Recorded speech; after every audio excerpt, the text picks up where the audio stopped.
Alrighty, we are starting again. This is now episode 5, or scenario 5, trying for the first time. We got everything set up.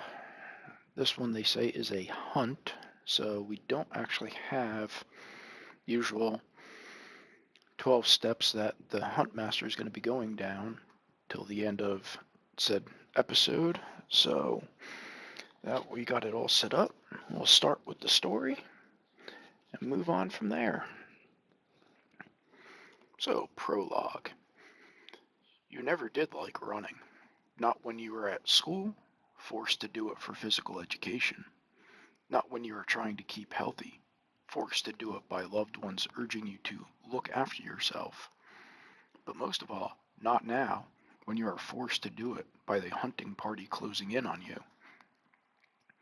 Maybe those years of phys ed and familiar nagging were some sort of use after all. They certainly helped get you ready to run as you do now, to run as fast as your legs can move you, away from the maniac running this asylum, and his double dogs, to run as if your life depended on it. Your legs grow weak, the lactic acid creating a painful crescendo, but despite the pain, the terrifying laughter, and barking from behind, you drive you on, the instinct for survival pushing you. Though your terror drove your rush to escape, you don't believe it compromised your decision-making or spatial awareness. You still know what you're escaping from and where you're heading. Looking up, you realize that you are wrong.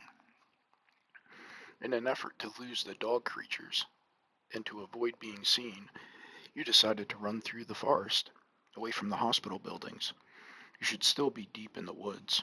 You shouldn't leave the woods for a good 20 minutes or more. You certainly shouldn't be coming out of the trees and up to some group of buildings looking like some sort of shanty town or small village. But that is where you find yourself now. The atmosphere here is oppressing, in a very different way to the asylum or the woods you just left. Though there's no one definite danger sign, the lack of people and everyday sounds, the musty, decaying smells, and the bleached bones littering the ground, all point to inhabitants you may be better avoiding. You hear the chilling laughter again. It may be slightly quieter, slightly further away than it was before, but only slightly. You managed to put a little distance between you and the hunt, but they're still close enough that continuing onwards through this village is your only option. So we got the board all set up. Now, so there is no normal hunt track, so the hunt master is actually going to go on the board. And in the map in the book actually has a path that he's going to go all the way down till he gets to the trailer park. Now, if he gets to the trailer park before we do, it's an instant game over. If any of our characters are in the same square as the hunt master, he does a 5-point attack. We get to still roll to defend against it, but he does not roll. It's just got a straight 5 damage, and we try to prevent as much of that as possible.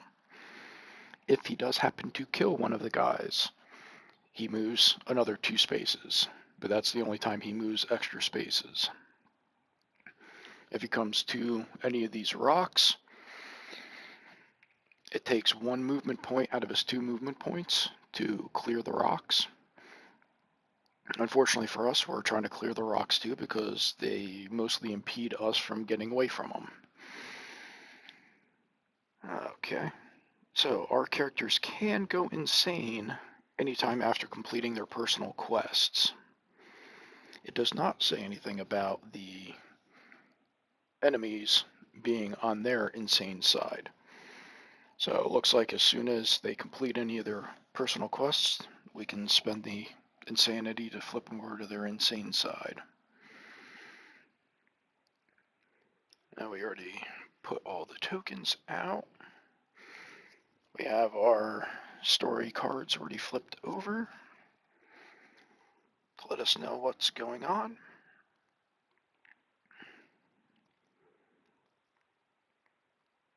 Okay. So the A through H has narratives in the book that we have to read once we get to them.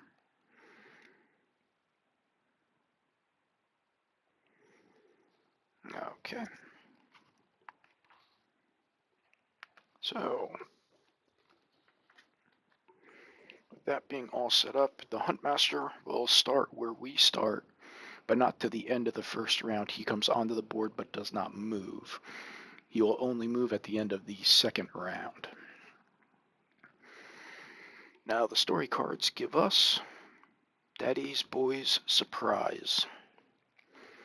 So, as I said, the rocks, we can't enter a space containing rocks. You can remove the rocks from an adjacent space. With a strength test, it takes 2 people, plus 2.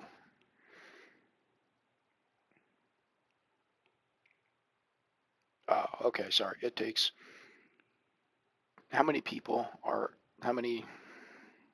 heroes we have in here. So we have 4, plus 2 successes to remove the rocks. So it's going to be a 6 success for each rock pile that we need to move. But these may be accumulated over multiple tests and by multiple characters.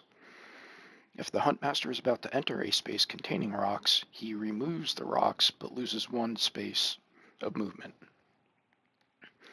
Monsters can't be on or pass through the spaces that contain the rocks.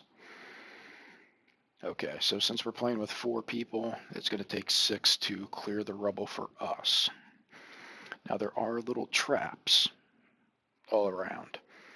When a character without stealth or ethereal movement enters a space containing a trap, you remove the trap token, roll a red die, and look up the result on this card of what happens.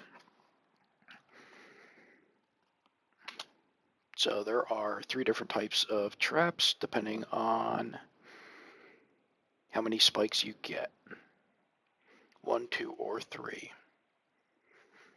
And then the other rule is events. So out of the spawn deck, if you happen to get a event 1, 2, 3, 4, or 5, spawn a Daddy's Boy. That's what that spawns. In addition, event 4 and 5, you put a trap underneath each Daddy's Boy on the board. If you don't have enough traps, then you get to pick which ones get them, which ones don't. So that is the start. We have joining us today, Ian McFellow is our first player to go up first. We have Maddie Maxwell, Wicked Jimmy, and Joanne Justice is the order that we have our antagonists going through. Protagonists, we should say. Alrighty, so we will start with Ian McFellow. Trying to avoid that trap up there. And he's got his spell scroll. So that is Mind, which gives him 3 green dice. The Stady, brown and blue. No inane defense. So, or first things first.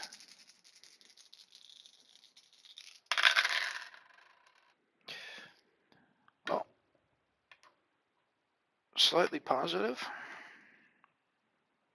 He has a range of 2. Oh,